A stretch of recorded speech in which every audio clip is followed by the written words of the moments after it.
Welcome back. This is the South African Morning. Let's bring you the story now. The Human Rights Commission says it will seek clarity on how the justice system and the police monitor interdicts granted by the courts. Now, the Commission says the deaths of, first of all, 64-year-old Daffodil Faro and 10-year-old Ashika Erasmus could have been prevented if police had acted when they actually had been called for help. Well, the pair were viciously murdered, allegedly by Faro's son, who's a repeat offender, and eNCA's Nobesuthu Hejana has the story.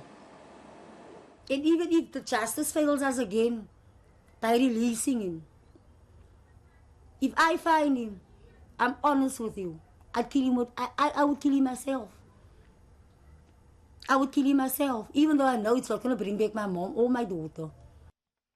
Mushfika Erasmus says her 64-year-old mother and 10-year-old daughter were victims of a senseless crime. She claims her brother Ashley Faro, who had previously threatened to kill their mother, was fighting with the family over the ownership of their home. Erasmus says she fears for her and her family's lives, as this wasn't the 39-year-old's first serious crime. He was still young when he committed his first murder, which happened in Bishop Lavers. At a later stage, when he was his age, for to stay in trial, the cops reopened the docket. See?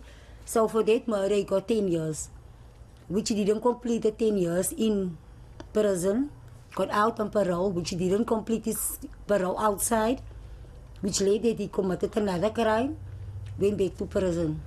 Community members are fuming and blame the justice system for failing to protect the family. We are feeling that justice has failed us. Not in the same that they didn't do their work, because I can't do the work of a cop. I am not a cop. I am not a lawyer. I am not a prosecutor. But to be honest, Mr. Faro has done too many obstacles that they could have stepped in. The Human Rights Commission says it wants answers over the lack of action by police once interdicts are granted.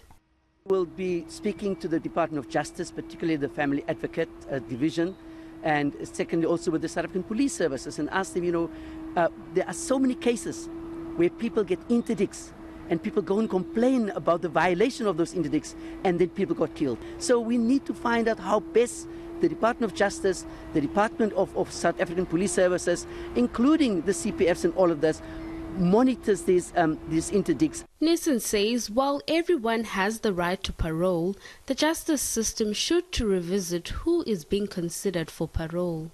The fact of the matter, crimes like this, there must be some, especially for victims, the family of the victims must be consulted, must engage. There is the victim offender program, and those programs must inform, can this person be released?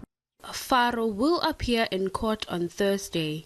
Nobesuthu Hejana, Cape Town.